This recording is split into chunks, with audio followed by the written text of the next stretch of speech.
The Ottomans had black eunuch slaves. Slaves were the generals mutilated. Yeah, I know. Yeah. Originally, the Ottomans used black slaves in the harems because they would know if any of the concubines had sex with the harem masters. I don't know what the English word is. Then some of the concubines ended up having half-black children. They realized that it was not working in that way, so they were turned into eunuchs. Yeah, it was gruesome. It was disgusting. It was horrific.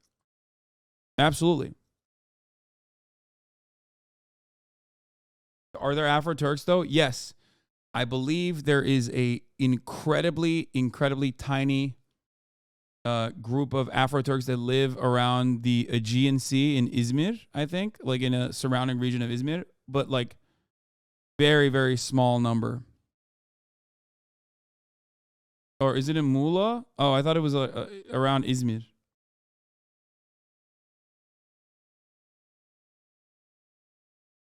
Yeah.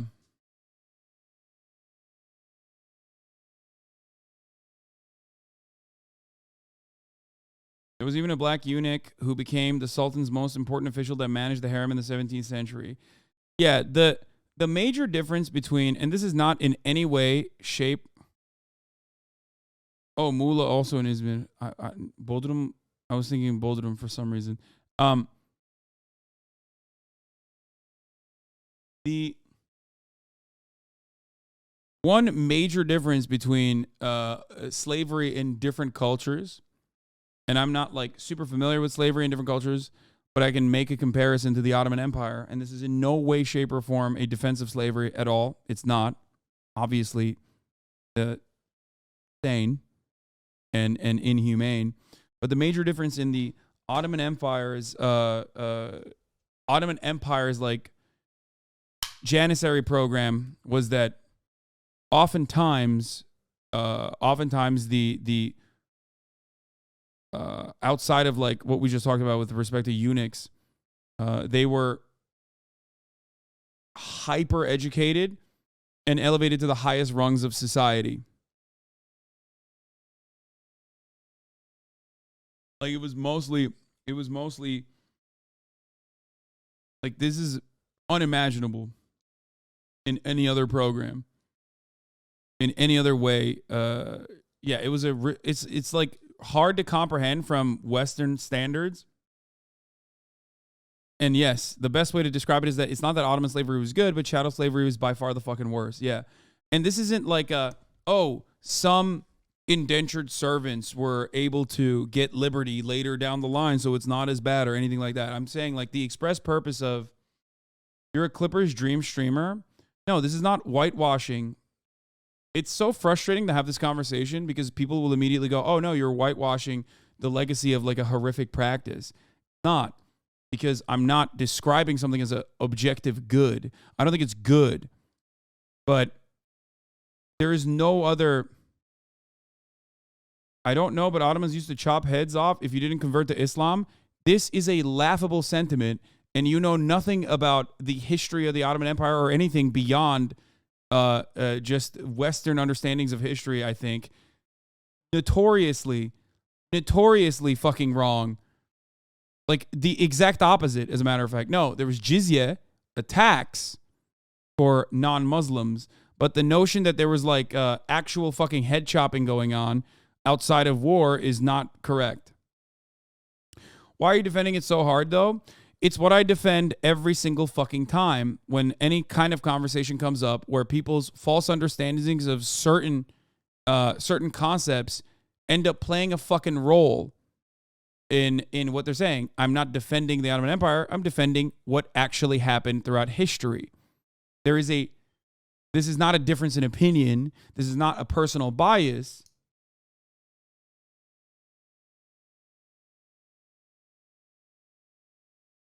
It's what is the truth. You're trying to describe something to me, or you're trying to you're trying to tell something that is false otherwise. And it's just not true. And now you're being purposely obtuse to make it seem like I'm defending something. Didn't slaves in the Ottoman Empire often rise to be rulers in the ruling class of society, but were still slaves? Yes.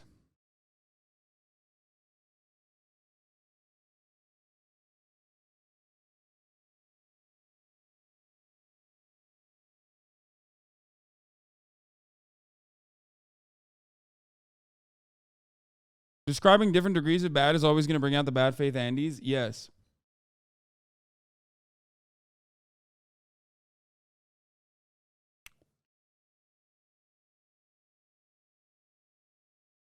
I mean, what the fuck are you supposed to do when people are constantly saying what America did and what the Ottomans did is a distinction without a difference? I know. It's very frustrating.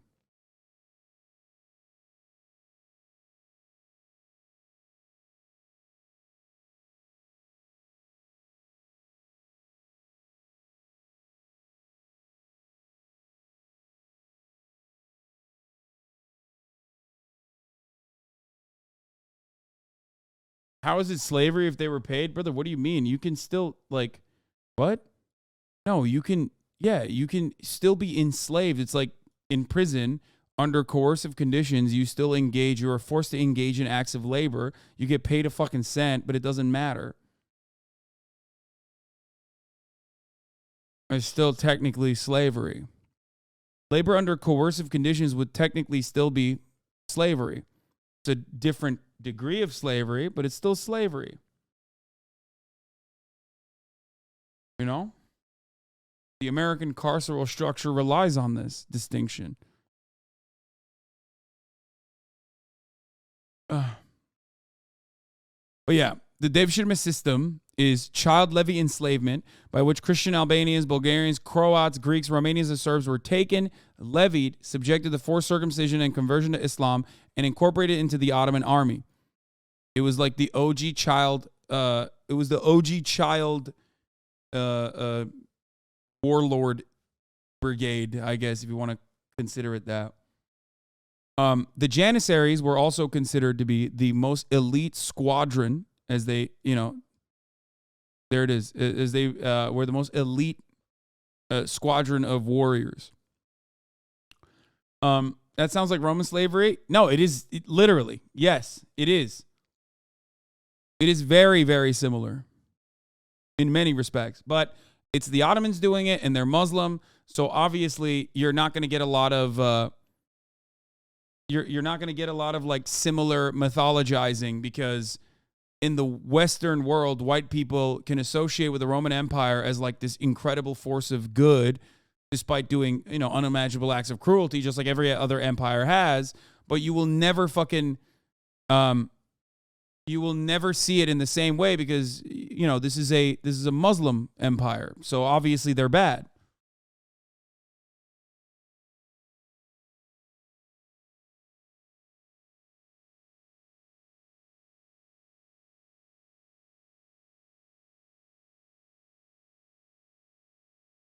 They became famed for internal cohesion cemented by strict discipline and order. Unlike typical slaves, they were paid regular salaries, forbidden to marry before the age of 40 or engage in trade.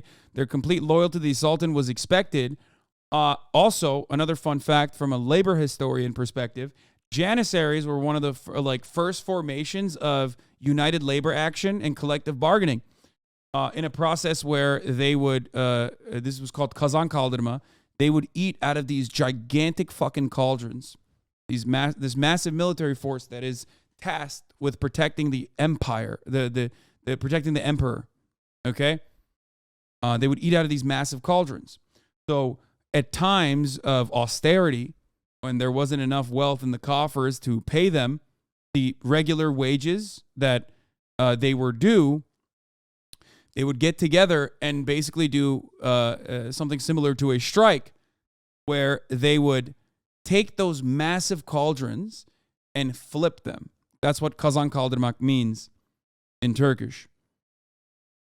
By the 17th century, due to the dramatic increase in the size of the Ottoman standing army, the Corps' initially strict recruitment policy was relaxed. Civilians bought their way into it in order to benefit from the improved socioeconomic status conferred upon them. So while it was the children when they were, like, you know, going into war, and there were orphan children or whatever, or even people that they would, steal sometimes, that they brought into the Janissary program.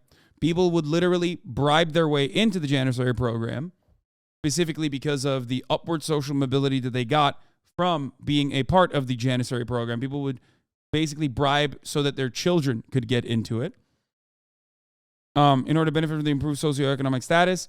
Consequently, the corps gradually lost its military character, undergoing a process that has been described as civilianization. The Janissaries were a formidable military unit in the early centuries, but as Western Europe modernized its military organization and technology, the Janissaries became a reactionary force that resisted all change. Steadily, the Ottoman military power became outdated, but when the Janissaries felt their privileges were being threatened, or outsiders wanted to modernize them, or they might be superseded by their cavalry rivals, they rose in rebellion. By the time the Janissaries were suppressed, it was too late for the Ottoman military power to catch up to the West. The corps was abolished by Sultan Mahmud in the auspicious incident, which where 6,000 or more were executed.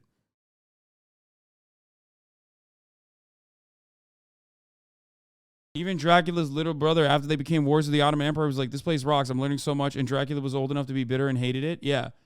Well, we know what happened to fucking Dracula Tepesh, so.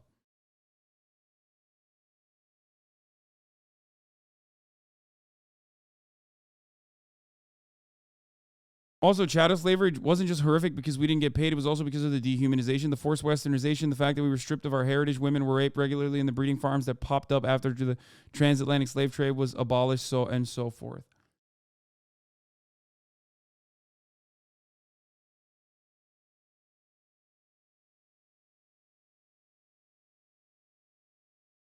We'll say that the Christian English feared but also admired the Ottomans like empire envy, so they even mentioned the Janissaries in their plays and whatnot. Early Orientalism, yes.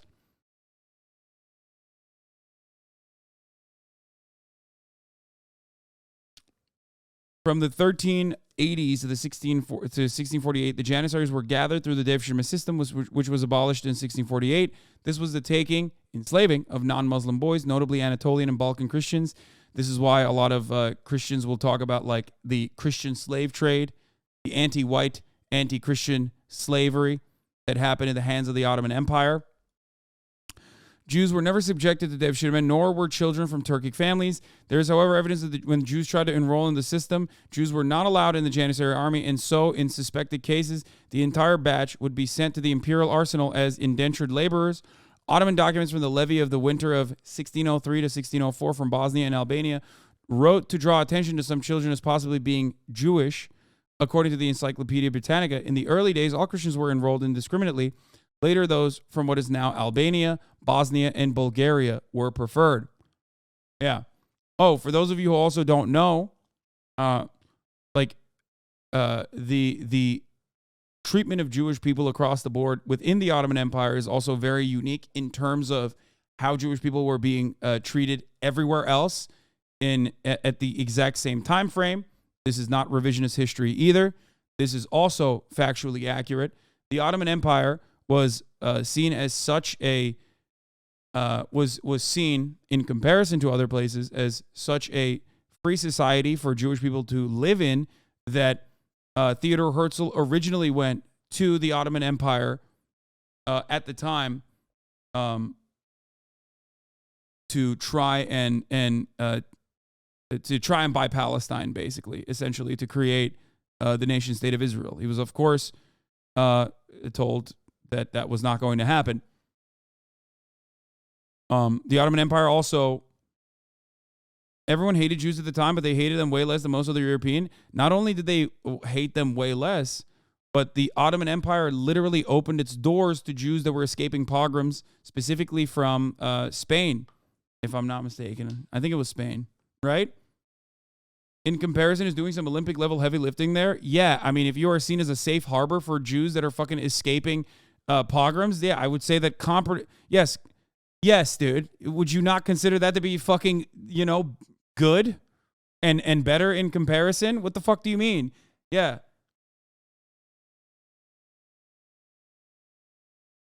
Like, really? You're gonna sit here and be like, wow, this is fucking real bullshit here that you would mention that. Yes.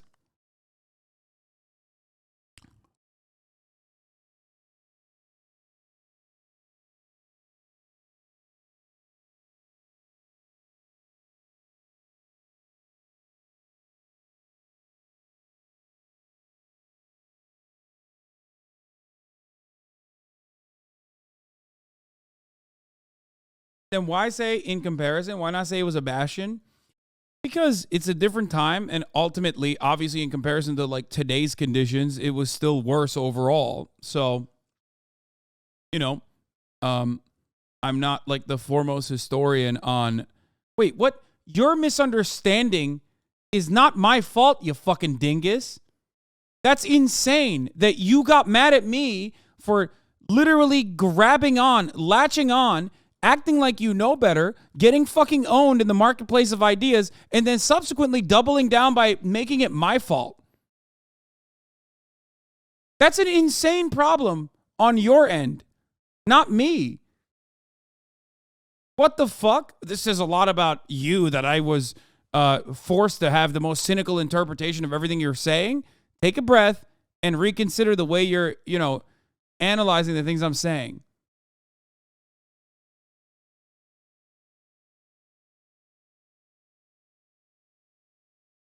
No, you didn't just take in comparison to be in comparison with societies of the time, because in comparison to other societies of the time, my statement is correct. You didn't just take that. In comparison is doing some Olympic heavy lifting here implies that you had a more cynical interpretation of what I was saying. You thought I was actually trying to make the situation out to be better than it actually is, because in your mind, you thought Ottoman Empire must be fucking also doing pogroms on the Jews, clearly, because you're a cynical shit. That's fine, okay? But just like reconsider how you interpret information, okay? And don't try to fucking hide behind semantics purgatory in the way that you're doing. You're doubling, tripling, quadrupling down right now, specifically because you feel embarrassed. Stop. It was your fault. It is your own moral compass and your own lack of information on this issue that led you to think in the most cynical way possible. Okay?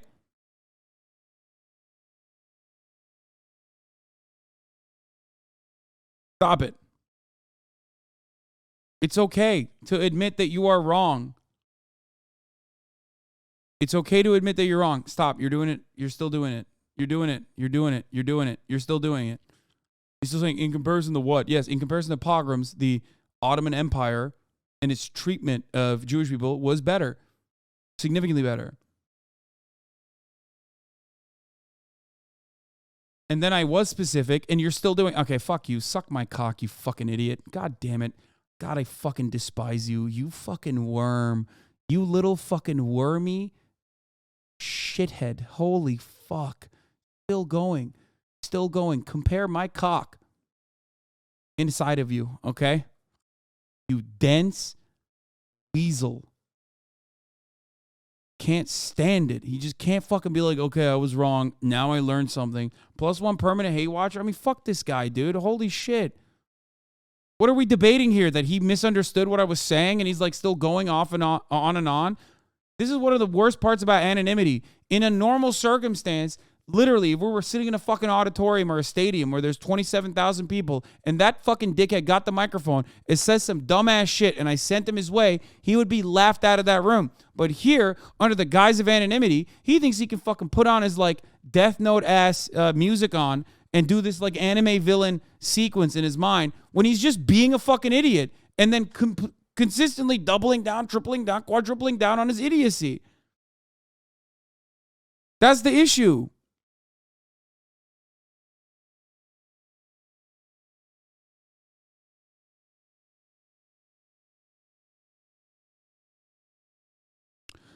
Anyway, the Janissaries were a couple kulita, door servants, or slaves of the port, neither freemen nor ordinary slaves. They were subjected to strict discipline, but were paid salaries and pensions upon retirement and formed their own distinctive social class. As such, they became one of the ruling class of the Ottoman Empire, rivaling the Turkish aristocracy. The brightest of the Janissaries were sent to the palace institution. Through a system of meritocracy, the Janissaries held enormous power, stopping all efforts to reform the military. Okay? Mimar Sinan is an architect, one of the most famous architects in Ottoman Empire history, one of the most famous architects of all time. There are schools dedicated to his name. Mimar Sinan was a part of the Devshirme program. Here. And he is not unique in this component, is what I mean. He's the civil engineer for Sultan Suleiman the Magnificent, Selim II, and Murad III. He was responsible for the construction of more than 300 major structures such as Selimiye Mosque in Edirne, Kanuni Sultan Süleyman Bridge in Büyükçekmece, Mehmet Pasha Sokolovich Bridge in Visegrad, and other more modest projects such as madrasas, külliyes, bridges, etc. His apprentices would later design the Sultan Ahmet Mosque in Istanbul and the Stari Mosque in Mostar. Son of a stonemason, he received a technical education and became a military engineer. He rose rapidly through the ranks to become the first an officer and finally a Janissary commander with the honorific title of Sinan. He refined his architectural and engineering skills while on campaign with the Janissaries, becoming an expert at constructing fortifications of all kind, as well as military infrastructure projects such as roads, bridges, and aqueducts. At about the age of 50, he was appointed as the chief royal architect, applying the technical skills he had acquired in the army to the creation of fine religious buildings. So he's a janitor, big whoop. What? A janitor?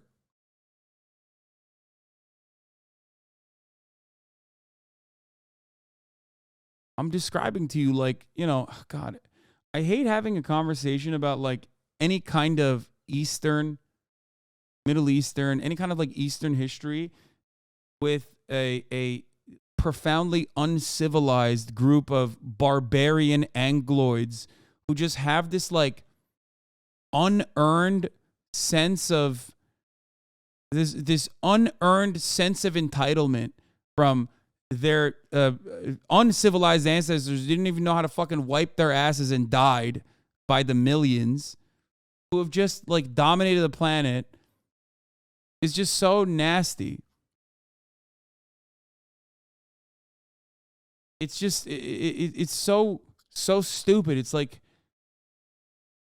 orientalizing. It's frustrating.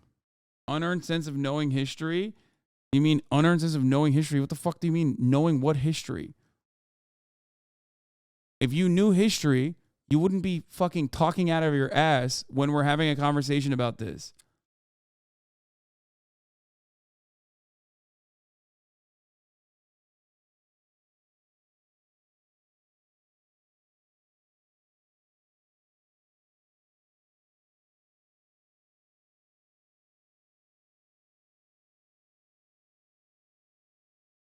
Not you, Goofy, the barbarians. Oh, you're saying that it's unearned in the sense that like they think they know history, but they don't.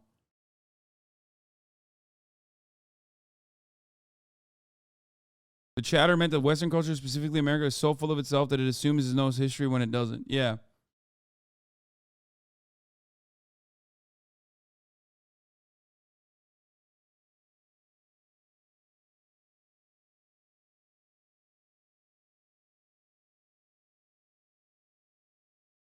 I go through your exact emotional crisis every time I'm forced to speak to a white person about Chinese history. Yeah.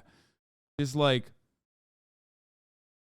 I think one of the funnier aspects of Ottoman Empire shit is that like it's basically like a lost sense of disdain towards the Ottomans that Europe still sometimes holds on to. You know what I mean? That's why it's always funny when like European people hold it up.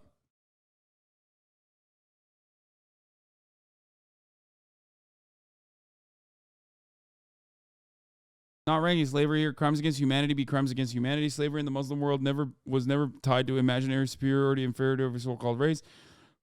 Muslim leaders were more concerned about what you believe rather than what you look like. Jews and Christians and other Muslims were okay if they pay more taxes, jizya. Other beliefs, not so much.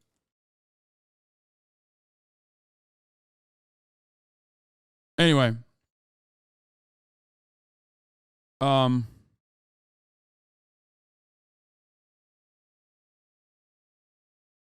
I think his, if I'm not mistaken, I think his dad, didn't his dad like put him into the Janissary program? Sinan had either Armenian or Greek origin. One argument lends credence to his Armenian or Greek background as a decree by Selim II. Oops. Which grants Sinan's request to forgive and spare his relatives from the general exile of Kayseri's Orthodox communities to the island of Cyprus. This decree was published in the Turkish journal Türk Tarih Encümeni Mecmuası. Godfrey Goodwin stated that after the Ottoman conquest of Cyprus, when Selim II decided to repopulate the island by transferring Rum families, the Karaman Eyalet, Sinan intervened, the Karaman state. Sinan intervened on behalf of his family and obtained 2 orders from the Sultan and Council and exempting them from deportation. A few scholars hold that Sinan had possible Albanian or Jewish origin. A local tradition in the village of Shiroka Laka holds that Sinan was of Bulgarian origin and his family came from that village. Turkish scholars believe that Sinan's family was Christian Turkish. Sinan grew up helping his father in his work, and by the time he was conscripted, he would have had good grounding in the practicalities of building work. There are 3 brief records in the library of Topkapı Palace, dictated by Sinan to his friend and biographer Mustafa Said Çelebi. In these manuscripts, Sinan divulges some details of his youth and military career. His father is referred to as Abdülmennan, literally servant of the generous and merciful one, a title which was commonly used in the Ottoman period to define the non-Muslim father of a Muslim convert. He was conscripted into Ottoman service under the Devshirme system. He was sent to Constantinople to be trained as an officer of the Janissary Corps and converted to Islam. He was too old to be admitted to the Imperial Enderun School in Topkapı Palace. But yeah, one other component of the Devshirme process was that it was like, I mean, obviously it was distorted, and there's no such thing as like true meritocracy, but it did have a meritocratic approach. I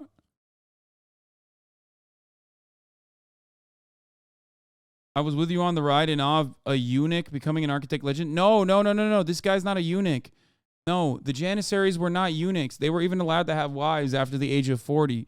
No, the eunuchs only were one specific group of people that worked inside of the harems. Everybody misunderstood me.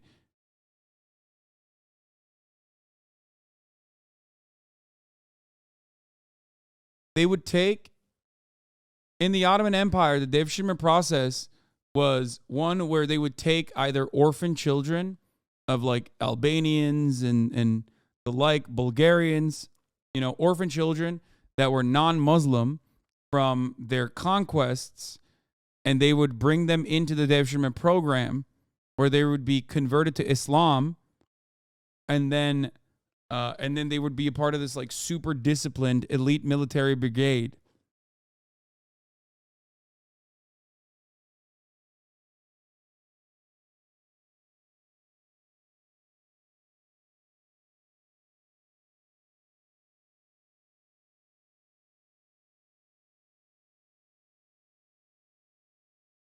Now, knowing a little bit more about, literally no one but that chatter misunderstood you, goddamn. Now, like I said, knowing what you know about this process, including like individuals that were paying their way, bribing their way into trying to send their children into the process, not that it was a good one, regardless, you making a comparison between this and chattel slavery is just at best simply a mischaracterization, and at worst, nefarious, cynical, and undermining the true, horrific, and devastating impacts of chattel slavery.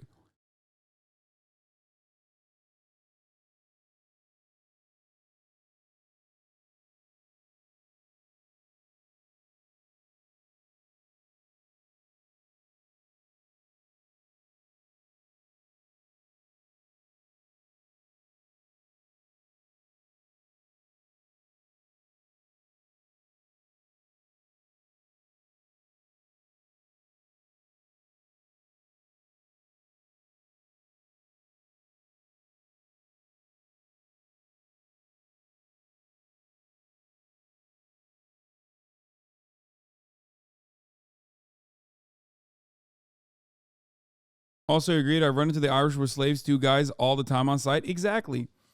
That one is a great story as well, in comparison to the indentured servitude, where you could technically still work to gain your freedom eventually. No such opportunity existed for chattel slavery. Their children were also considered slaves, and they were, most importantly, depersonalized. They were not considered human. They were considered a separate category. That's why the N word, which was a justification for that dehumanization, is different than any other kind of slur you could utilize in the English language. Okay? It's not good. It's not just. It's not moral. But when you try to make that comparison, which, by the way, Irish people would not make that comparison unless they're like some fucking dickhead living in America for 200 fucking years ass like dude from Boston, okay? Because Irish people, due to their, their colonial subjugation, have an attitude that oftentimes defends people who are also seeking emancipation.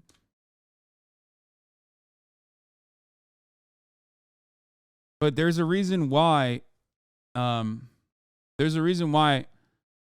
Historians consider chattel slavery to be, like actual historians, not fucking dumbass Matt Walsh, would consider chattel slavery to be uniquely evil. This does not mean other forms of slavery were morally righteous, just, good. Clearly, that's not the case.